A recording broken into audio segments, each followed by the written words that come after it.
Hello. So we have spent a lot of time to develop a behavioral model that predicts the choice of individuals. But why? Why are we doing this? So in this week, we will focus on how to use this model in order to do actual predictions. And the first thing we'll do is to look at aggregation, because although we have developed models for individuals, globally we are interested in indicators that apply to the full population. And this will be the beginning of the week. Indeed, in practice, predicting a single individual is of little use. What we need to do is to calculate aggregate indicators that apply to the full population. And one of the typical indicators that we are interested in is the market shares, the aggregate market shares of each alternative in the population. So in terms of notation, we have developed our model, which is a model predicting the probability that alternative I is chosen, given the list of explanatory variables, and also some parameters that we have already estimated from data. So in order to apply this model, what we need to do is to obtain for each individual in the population the value of xn, so the list of explanatory variables, and then plug them in the model so that we can, for each individual in the population, calculate the probability of choosing alternative I. By the way, as you may notice, the specification that I've written here does not include the choice set.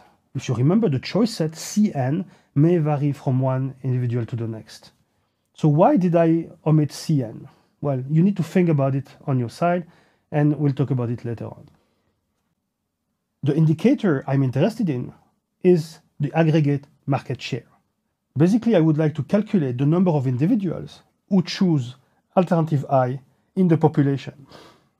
The expected value of this number is simply given by the sum over all people in the population of the probability of choosing alternative I. In general, we are more interested in the share, not in the number. To calculate the share, we just need to divide the total number of individuals by the size of the population.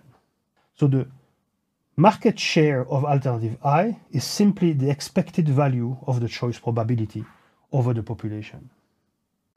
Well, in order to understand better how this works, you can actually think about it as a table.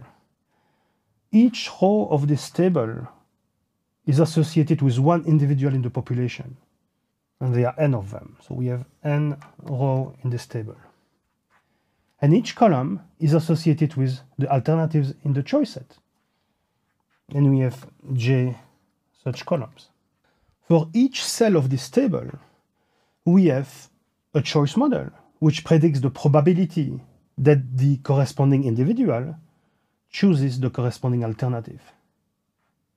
For example, this cell calculates the probability that individual 2 chooses alternative 1. And we can do this for each row and column. Now, if you look at the sum over each row, well, by definition, this sum is 1, because it's a probability distribution across the alternatives. So it sums up to 1. If you look at the column totals, this is exactly the formula that we developed in the previous slides. So for example, if you look at column 1, the sum of all this probability gives you the expected total number of people who select alternative 1 in the population. And now if you take the complete total here, well, you simply get the number of people in the population. So aggregation is about looking at this table and calculating totals over the rows. The main issue is that usually this table is really big.